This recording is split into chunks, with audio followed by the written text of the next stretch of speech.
Okay, so after a test drive, that worked. Got rid of all the little bit of noise that I had at the front end. Welds aren't, you know, super pretty, but that's the best I could do for now. Tightened everything up. I also replaced my sway bars in the front. So I think what had happened was that it wasn't that my sway bars were not connected. I believe I had set them too short. With the new shocks that I put in here, with the Falcon shocks, it has a much longer travel than what I had previously, and I had the sway bars set so that they were at a 90-degree angle there. That seems like they're too short that way. So, and that's what I believe broke the sway bar. That's how I broke both of them on the trail. So what I've actually done here is I've repurposed the original rear sway bar links, and that's what I've mounted in the front. So in the front here and here, I've repurposed rear sway bar links, and I think that they'll actually be the perfect length.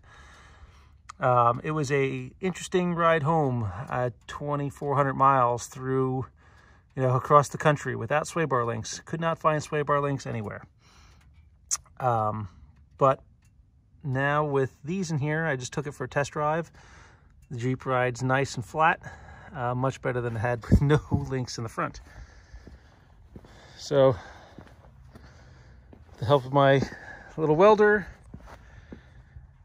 I've got the Jeep all cleaned up.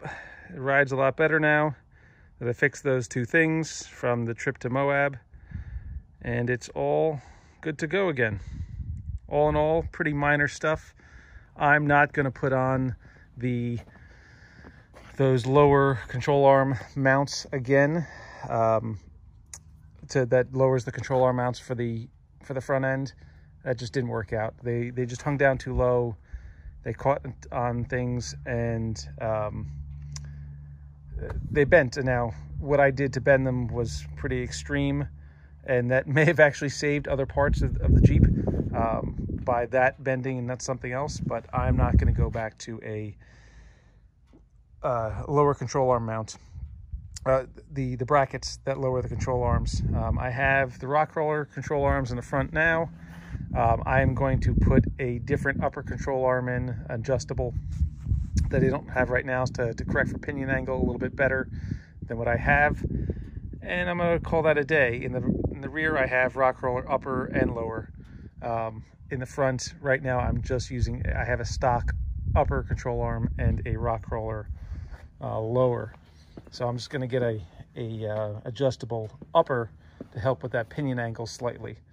The only other thing left that I need to work on the Jeep is the Fad system. So Spicer has I had a two-piece shaft for the front on the front axle to keep the Fad system.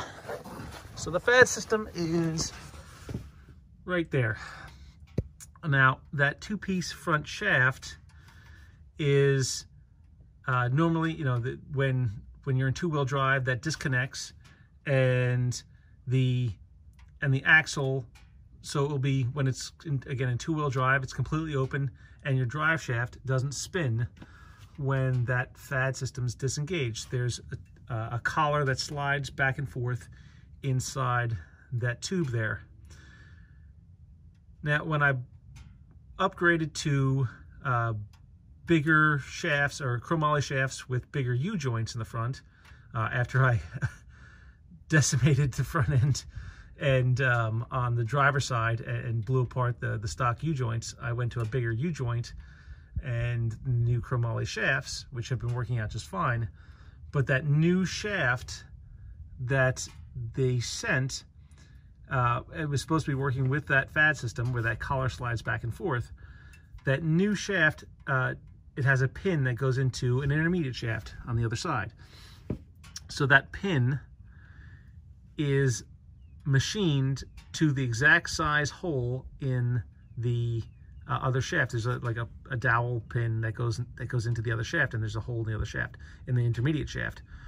Well, they didn't supply a bushing for that because that shaft fits perfectly in there. So the stock shaft is machined smaller and they use a bushing. This one they do not. Because now it's a metal-on-metal contact, and I thought there was a problem. I called up Dana originally on that. They told me that's that's the way it's supposed to be. No bushing fits in there, and for forever, since I put it in, there wasn't any problems. I never had any issues with it. I only had an issue on my trip out to Moab, sometime around Kansas after, I don't know, 13 hours of driving. I guess it had caused enough heat inside of that where it caused an issue with that Fad system. So it changed, just slightly. It heated it up enough because that metal on metal that the Fad system now would not disengage completely, or I'm not exactly sure what was going on, but there was an awful grinding noise out of that. So out of that, because of that grinding noise, I took the whole front end apart on the side of the highway, could not figure out what was going on. What I ended up doing was, if you see this motor here, that motor there is what controls and slides the collar back and forth, which locks the two axle pieces together. So what I did was I engaged four-wheel drive and the shifter, which then engages the collar, so it locks the two axle shafts together. And then I came out here and I pulled this plug out.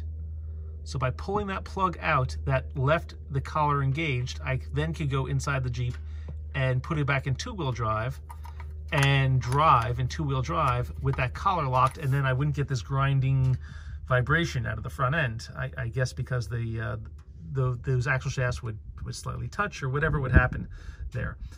Now the downside of that is that you get a light on your dash that says service four-wheel drive, and then you can't use your lockers or lockers in four-wheel drive. It'll still go into four-wheel drive, but you can't use the lockers. So to be able to do that, then on the trail, I had to go and then reconnect this into this slot here every time, so that my lockers would work on the trail. So I'm still waiting to hear back from Dana on that. But other than that,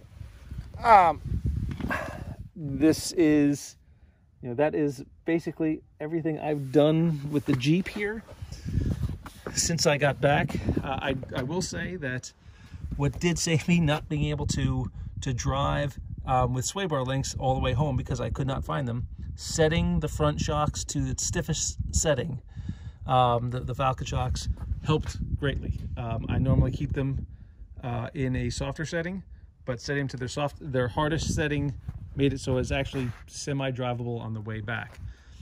I did pull out when I jammed the front axle, because everything shifted back when I bent that control arm bracket, the drop bracket, not the actual body, the frame mounted one. It did pull out this fender, so I will need to replace a couple clips. But other than that, the Jeep has not withstand it. Besides some scuffs on the wheels right there, the Jeep, the Gladiator, took on Moab really well. I'm really happy with how it performed out there. Actually, to the point where my JK over here, that's become orphaned over the last, I don't know, year. I haven't really used it all that much. I'm actually considering selling it, just because I enjoy driving the Gladiator so much, and I use that off-road.